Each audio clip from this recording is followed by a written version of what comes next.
서울 아파트 거래량이 행보를 이어가고 있습니다. 매물은 쌓이고 있으나 여전히 4천 건대를 넘지 못하고 있는 상황입니다. 장기간 고금리 정책이 유지될 것이라는 관측으로 부동산 거래에 대한 저항 심리가 생긴 한편 특례 보금자리론이 중단된 영향도 일부 있는 것으로 보입니다. 서울 부동산 정보 광장에 따르면요, 지난 9월 한 달간 아파트 매매 건수는 3,358건이었습니다. 지난 8월 3,849건에 대비해 491건이 줄어들었습니다. 올해 들어 서울 부동산 매매 거래는 정부의 부동산 규제 완화 정책으로 거래량이 늘어가고 있는데요. 거래량을 살펴보게 되면 올 1월에 1,411건이 발생했습니다. 그리고 2월, 3월, 4월, 5월 계속 거래량이 증가해 가지고요. 올 상반기 6월에는 3,847건까지 거래량이 증가했습니다. 그러다가 올 하반기 들어서 7월에 다시 줄어들었습니다. 3,584건으로 줄어들다가 다시 8월에 3,849건으로 증가한 바 있는데요. 지금까지 역시 4,000건대를 넘지 못하고 있는 실정입니다. 원래 평균적으로 보게 되면 월 서울의 아파트 거래량은 적게는 5,000건, 많게는 6,000건이 넘어서기도 했는데요. 그러한 거래량을 밑도는 수치라고 보는 것입니다. 여러분들도 아시다시피 미국 연방준비제도 인사들이 매파적 발언으로 고금리 장기화 우려가 제기되고 있고요. 지난 9월 26일이죠. 9월 26일부터 9억 원 이하 주택을 구입 시 DSR 규제가 없고 최대 5억 원까지 대출할 수 있었던 특례 보금자리론 일반형이 중단된 상태입니다. 이에 실수요자가 느낄 이자 부담이 커졌고요. 매수보다 전세 등으로 눈을 돌리고 있는 것으로 보입니다. 그러다 보니 이제 지난달이죠. 10월달 거래량은 9월보다 더 줄어들 가능성이 매우 높아 보입니다. 그러니까 상반기에는 거래량이 계속 증가했지만 하반기 갈수록 거래량이 줄어든다는 사실입니다. 올해 초 특례 보금자리론으로 인해 집값이 다시 상승세를 보였으나 특례 보금자리론이 중단되고 대출 금리도 오르면서 다시 거래가 주춤하고 있는 것으로 보입니다. 사실은 정부가 특례 보금자리론 때문에 20, 30대들이 대출 받아가지고 집을 많이 샀죠. 그런데 이런 특례 보금자리 일반형이 중단되면서 거래가 끊기고 있는 상황입니다. 특히 주택을 팔리지 못한 아파트 매물은요, 올 초 대비 50% 이상이 늘었습니다. 집값 상승에 대한 피로감, 그리고 저항심리, 고금리 영향 등으로 다시 관망세로 들어가는 분위기입니다. 아실에 따르면요, 서울 아파트 매도 물량은 현재 7만 9,319건으로 늘어났습니다. 연초만 해도요, 매도 물량이 5만 513건 대비 무려 57.0%가 늘어난 수준입니다. 지난달 1일입니다. 10월 1일만 해도 매도 물량이 7만 2,154건과 대비해도 한 달 만에 무려 매도 물량이 7,000건이나 늘어났습니다. 자, 그러면 다음은 전국 주택가격 동향 살펴보겠습니다. 2023년 10월 5주가 되겠습니다. 기준은 10월 30일 기준인데요. 매매 가격은 0.04%가 상승하고 전세 가격은 0.12% 상승을 기록했습니다. 이번 주에는 전국적으로 0.04%가 올랐습니다. 지난주는 0.05% 올랐죠. 지난주 대비 상승폭이 축소되었습니다. 수도권은 지난주 0.08에서 이번 주 0.07로 상승폭이 축소되었고요. 서울은 지난주 0.07에서 0.07 상승폭을 유지했습니다.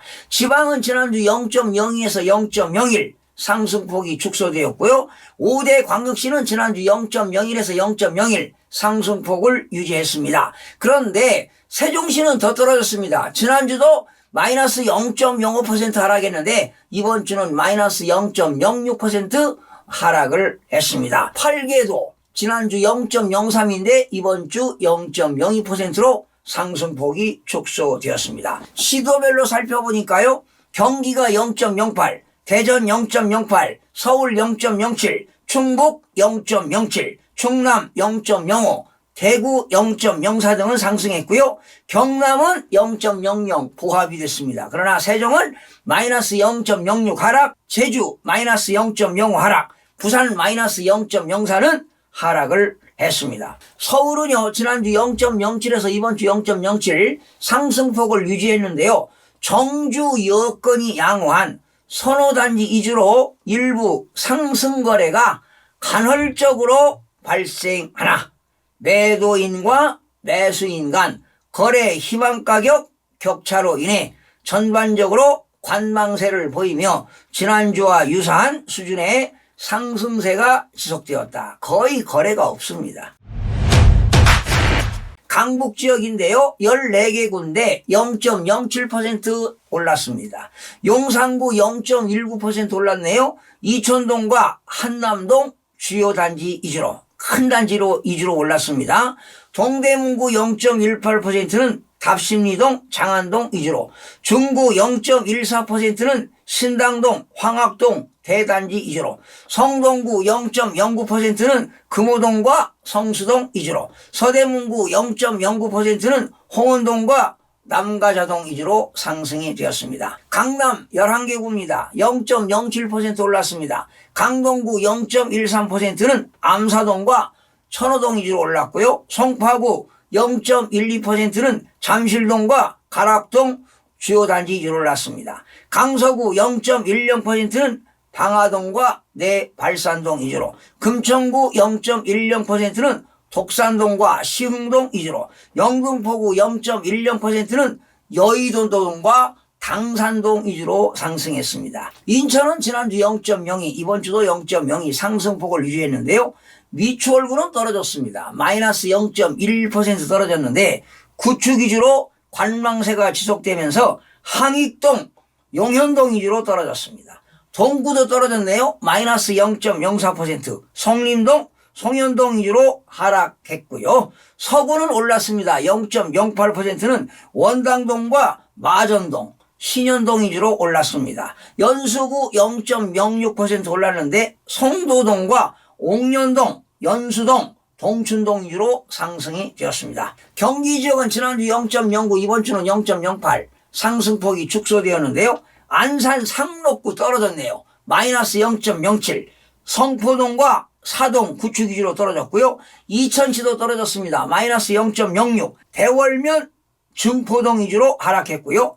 안양 동안구는 올랐습니다. 0.28%는 호계동과 비산동 대단지 위주로, 수원 영통구 0.25% 올랐습니다. 이의동과 매탄동 역세권 단지 위주로 올랐습니다.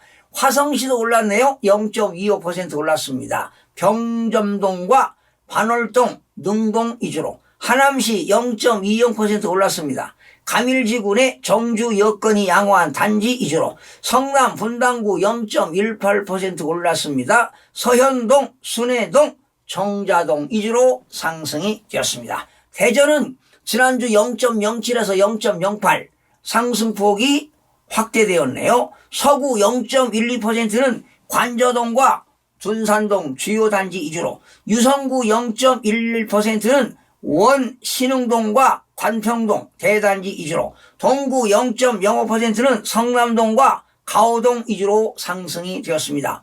대구 0.02%에서 0.04% 올랐습니다. 달서구 0.15% 올랐습니다. 신당동 소형 규모 및 월성동 위주로, 동구 0.07%는 신서동과 신천동 위주로, 달성군 0.05%는 다사읍과 유가읍 위주로 상승했습니다. 세종시는 이번 주 마이너스 0.06% 하락했습니다. 지역별 혼조세를 보이는 가운데 소담동과 조치원읍 위주로 하락되었습니다.